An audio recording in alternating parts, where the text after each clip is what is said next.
Words matter, and we need to choose our words wisely. And I've said this before, but it bears repeating.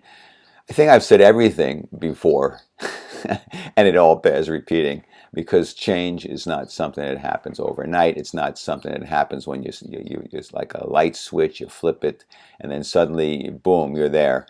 Change involves two steps forward, one step back. We make progress, we learn, we integrate our knowledge, we assimilate information and experience, and we move forward. But we also, in the process of moving forward, oftentimes we are derailed. Oftentimes we fall back into old patterns. So change is very difficult, and it needs and we need reinforcements of the messages. We need affirmations and reinforcements to keep us motivated, to keep us reminding ourselves of how it all works. And so let's speak about words. Words matter. Certainly, if you say to somebody, I like you versus I love you, or I love you versus I hate you, obviously those words matter and can be very hurtful or embracing. But I'm talking about the words that define ourselves, that define our own, that we use to define ourselves, to define our abilities, that have an impact on our self-esteem and our sense of self-reliance. So when we say things like, I can't do that, I'll say to people, well, why don't you try doing this? And they'll go, I can't do that. So here's the problem with that. When you say, I can't do that, you won't. Because you are sending a message to your subconscious mind that you can't.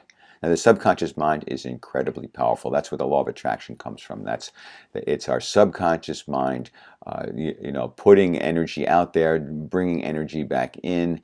Our subconscious mind is very, very powerful in terms of manifesting reality, in terms of influencing us to succeed or fail, to procrastinate or get things done, to be proactive or self-sabotage. It's our subconscious mind. So the messages the words we use, our subconscious mind picks up on those, and then it's going to run with it. It's going to try to create the reality based upon what we really believe at a deep, deep level.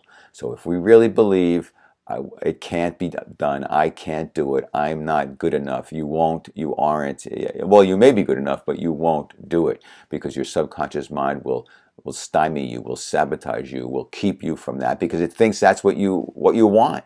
If you say, I can't do that, then it's going, okay, I agree. Well, we're all in agreement now, so we'll make sure that you can't do that, and then you'll be right. Isn't it great? You'll be right. You won't be happy, but you'll be right. So if it's possible you can do something, you don't really know. It's not a fact that if you haven't tried it, you don't really know, for example, if you can do it or not, even if the odds are tremendously against you.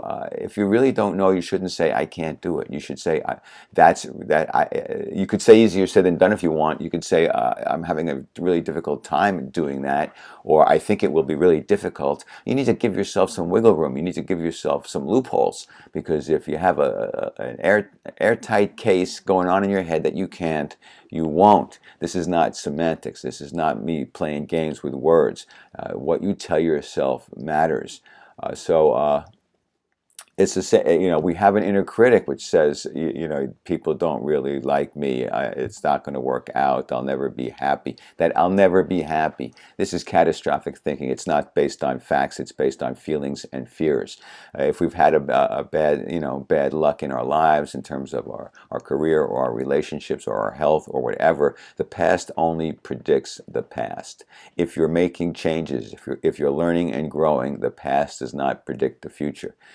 It only predicts what's happened in the past. It only gives you information about what happened in the past based upon all the factors and conditions going on at that time. If you learn and change and grow and integrate changes into your personality, into the choices that you make in your life, all bets are off. And the past does not predict the future, and the choices you make now will predict the future, and you make better, healthier choices, you'll be happier, and that's a fact. So when we fear that, I'm never going to be happy, I'm never going to find a sustainable relationship, I'm going to die old and alone, or young, I'll die young and alone, whatever the fear thought is, it's a fear thought. It's not real, and you don't want to hold it in your consciousness.